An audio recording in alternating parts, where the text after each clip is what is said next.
1956 წელს ბათუმში მცხოვრებმა მუჰამედ ფაშამ სტამბოლს გაგზავნა გურული ქალვაჟებით დატვირთული გემი.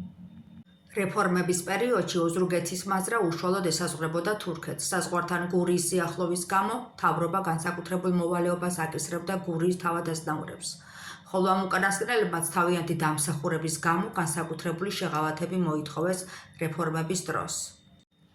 მთელი რიგი წლების განმავლობაში წერდნენ გურიის თავადები მთავრობისათვის წარდგენილ თავიანთ ერთობლივ განცხადებაში. გურია საბრძოლო მოქმედებების ასპარეზს წარმოადგენდა.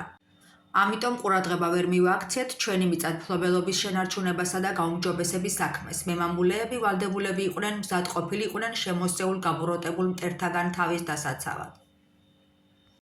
ამიტომ არც დრო ჰქონდა და არც საშუალება ხელი მოგვეკიდა მეურნეობის მოწყობისათვის, რაც აუცილებელი იყო მეურნეობის წესიერად გაძღოლისათვის. ამ განცხადებაში სწორედ ის შეეფერება სინამდვილეს, რომ ოზურგეთის მაზრის მცხოვრებლები მართლაც მძიმედ განიცდიდნენ თურქეთთან სიახლოვეს, მაგრამ ამის გამო იჩაგრებოდნენ არა თავადაზნაურები, არამედ გლეხები, რომლებსაც შემოპარული თურქი ყაჩაღები ძარცვავდნენ, ქონებას უნიავებდნენ, შვილებს სტაცებდნენ და თურქეთში ყიდიდნენ. ამ ბინძურ საქმიანობას სპეციალური პირები ეწეოდნენ. 1840-იან წლებში მაჰმადიან ქართველთა შორის ყმებით ვაჭრობით განთქმული იყვნენ ვაჭრები არიფ ფაშაოღლი და იუსუფ ბეგში ოღლი. მათ მთელი ორგანიზაცია ჰქონდათ, ყიდულობდნენ გურული თავადაზნაურებიდან ყმებს, განსაკუთრებით ბავშვებს და მიერეკებოდნენ ოსმალეთში.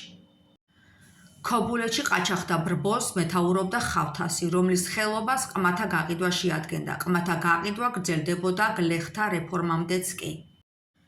ძალიან იშვიათი იყო ისეთი თავადი ან აზნაური, რომლისათვისაც უცხორამ ყოფილიყო ყმების გაყიდვა. ცნობილია აგრეთვე, რომ 1856 წელს ბათუმში მცხოვრებმა მუჰამედ ფაშამ სტამბოლს გაგზავნა გურული ქალვაჟებით დატვირთული გემი.